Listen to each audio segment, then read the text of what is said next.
And so that's really the genesis of Tropfest. I made a short film, and it was a mockumentary called Surrey Hills 902 Spring Roll. It was something to do. It was a project. Here's the money back. Hey. No. Money back. And you Oh, hey! Because, you never know what's going to happen, do you? I couldn't afford a cinema, and so I approached the owner of the cafe, who I knew pretty well, obviously, and said, can I screen it in the corner? I'm going to borrow a TV. And he said, fine. And everyone just got crowded around and watched these films on that. Some people were outside the window looking in, of course, because they couldn't fit inside. But, I thought it was a great idea and didn't necessarily expect it to go any further.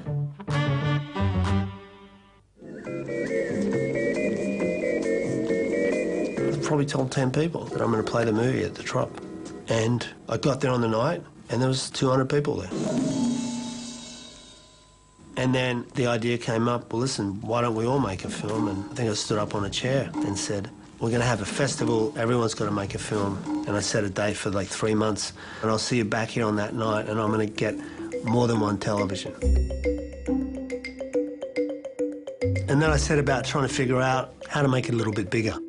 When he came to me and wanted to borrow our TV and our video player and our Tarago, I remember saying to my wife Lou, well, that could be the last we see of that TV.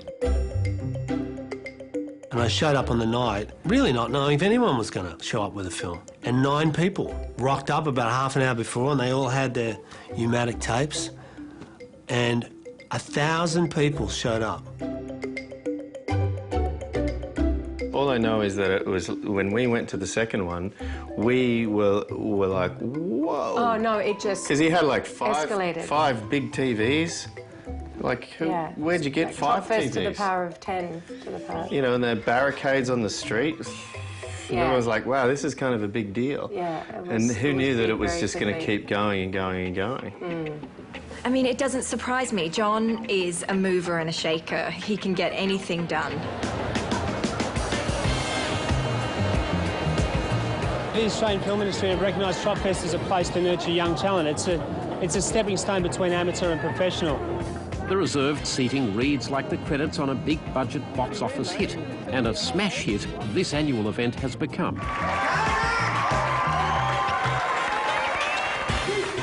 It was amazing to watch it grow. I mean, I've never seen anything like it while still maintaining a free event. I'm sure John's probably come up against people in his time trying to get stuff happening with Tropfest who said no, but he just kind of keeps going like the hilarious steamroller that he is, and just keeps going, gets stuff happening. Hey, John Paulson. Yeah. Great. Got the film. Got the pickle. You're a bit late, mate. What? Sorry. You gotta take it, man. Get your hands off me, mate. I said no, all right? Could you please welcome my friend, the father of Tropfest, John Paulson. I think he's made an enormous impact on the film industry in Australia. He has totally built a whole generation of filmmakers. Really, I'm here today to help.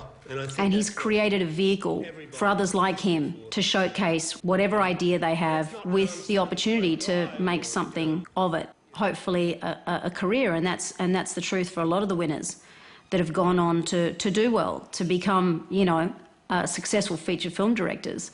I say what you probably could be thinking about is, who do you want to go on and have a big future as a filmmaker? In the last couple of years, we've had an eye to global expansion. We are launching Tropfest New York and Tropfest Las Vegas in June. Tropfest New Zealand is kicking off next January. It's basically New Zealand's Tropfest. I think one of his greatest skills is his ability to negotiate a deal and to sell his idea. Right. Makes it like the person has no other option but to say, yes, OK, you can have $1 million for Tropfest this year. And they sign on the dotted line because he makes it sound so compelling. So the audience is getting up to, 700,000 people live. No pressure, guys.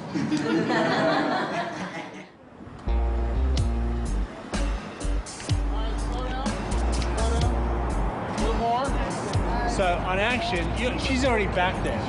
Because I realised she's only got one line before she's already here. I've never understood that, and I've never questioned it, but there's a group of people who think somehow Tropfest has meant you can go on and direct a film or whatever. I don't understand the connection, but I'll take it, and that's what happened. Yeah. Well, he gets shot in the stomach and then comes down here. I was on the set the first day of his feature film, Siam Sunset, and I said, "You nervous?" And he said, "No, what's to be nervous about?" You know? And he generally wasn't nervous. He said, "Everything's done, I know what I'm doing, you know, let's have some fun." All right, so. And action. Looks like it starts over here. So I made Siam Sunset. In Australia, it was pretty much universally hated. But I did notice that almost any American that saw it loved that film. So in 2001, I made a film in America called Swim Fan. And they released it like it was a big studio movie, and it made money. I am directing New York City. It's incredibly cold. We're on the upper west side of Manhattan, GW Bridge over here, and behind me is the crew for Blue Bloods, TV show on CBS over here. When I first met him, he was veering away from the acting and getting more into the directing, and he was just completely determined to make something of himself. And he really did not want to come back to Australia without having had, you know, really made a huge go of it there and made something of himself. I can redden it up. Yeah, a little more red. I'm not into red blood. I do primetime network shows like Blue Bloods. I've done Fringe, I've done The Good Wife, done a lot of The Mentalist. I think that was my subconscious resisting me finding my way back to my character. He made 2 financially very successful movies in the States. And so he's considered a really competent, confident, successful filmmaker. You know, he's definitely really well regarded in both the kind of TV and film sides. Cut! Pretty good, pretty good. Okay, let's go. We need a couple more, but yeah.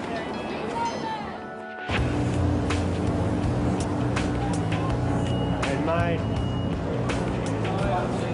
It's an incredibly unlikely journey from where I was at, say, 13, 14, 15, 16, kind of a mess. Oh, I say this all the time, that I can't believe, considering the first, I want to say maybe 18 years of his life, that he was able to be the sort of person he is today. And it's really less about the success and more about who he is. It just feels like yesterday since we started it. I was there, wasn't I? Yeah, mate. I was one of the originals, surely. Everyone else is. When you come from sometimes a broken family and a bit of a dysfunctional background, you want to have your own family and you really want to do it right, you know. And I'm sure that's the same with John too. There's your niece. There's your niece, mate. For John, his idea of bliss, and he's created it, is, you know, a date with his wife and his 2 daughters. That's as good as it gets. Whoa. Whoa. Right, All my best friends are women, except for 1 or 2. It's walking really good. How old was he when he started walking? I feel women are superior to men. And I just love having them around. Just all that female energy is kind of good for me. I think he's just, as a man, he's just more comfortable around women, and some men are. I'm reasonably comfortable around women. And by the way, I got to interject, he is not flirtatious. It's not even a flirtatious Casanova vibe at all. It's not that. Worked on you. It's just, nah, that's not what it was. I hate to contradict you. He's always done very well not, with the ladies, yeah, too. but it's not, Look, that's well, not you're his... a female perspective, this is going to be a male God, perspective. we can't sit here and argue. Yeah, we can. So here we are at Tropfest night. It's about 5 minutes to 7:30, which means the show's about to start. We are hearing there's a little bit of weather, maybe even a lot of weather on the way, but we'll see what happens. I mean, no one's saying anything definitive at this point. So far, it's beautiful. Let's go back to rock and roll when people just let go and let the music flow. This is amazing. Yeah, it is amazing what he's done. But he's so, I mean, you know John, he's so passionate, and he's just able to get his friends, and he's able to then sort of rally people with his, he just loves films.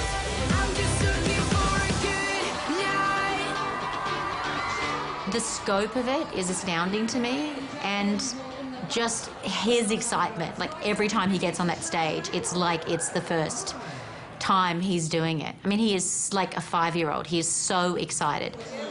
Tell him to show the overhead shot a bit more, you know, to show the crowd a bit more.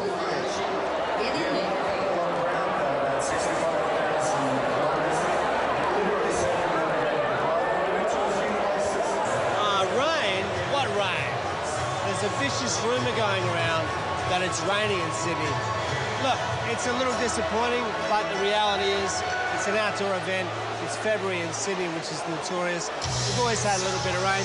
This wasn't great, but hey, we're still here, and we're going to try and kick through to the end of the film and see what happens.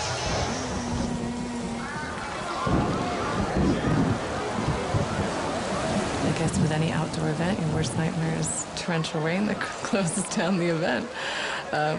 But, you know, Australians are a strong breed. They don't go anywhere. We're leaving. Rushing home. Too much rain. We tried. Oh, it's raining. It's brutal. We did our best. It's pretty insane. Good films. Cruddy weather. We tried our best. Sorry, Tropfest. Because of the rain, we're going to have to get this room ready so the judges can come in and do their scoring.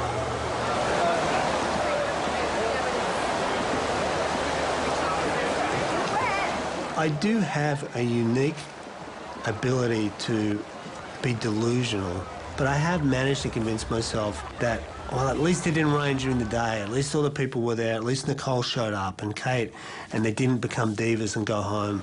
Anyway, the big winner, because it's raining, is... Lemonade Stand. Alethea Jones. Obviously, the rain wasn't ideal, but it was incredible to see so many people stick around and watch these films. I want to take a second to say thank you.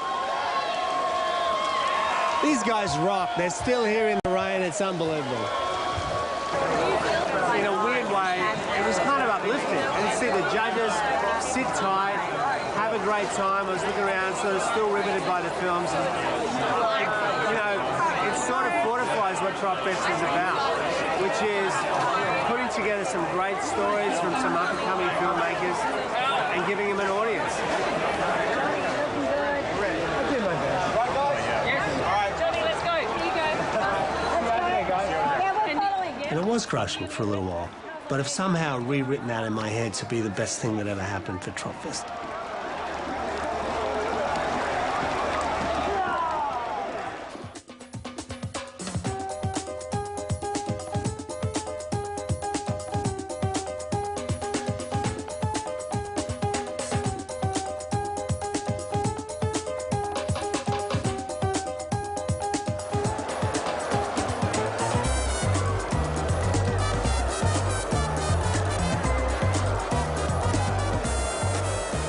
He's got such a little sort of pack of women that kind of, he's got like this little fan club of women. It's hilarious. Yeah, he's always on these little email circles, and it's true. It's 14 There'll be like women. all these women and John. 14 women and John. And girls' It's nights like girls' night and include Paulson. John. Yeah. Yeah, and I can't get invited, but Paulson can get invited, so I hate him for that.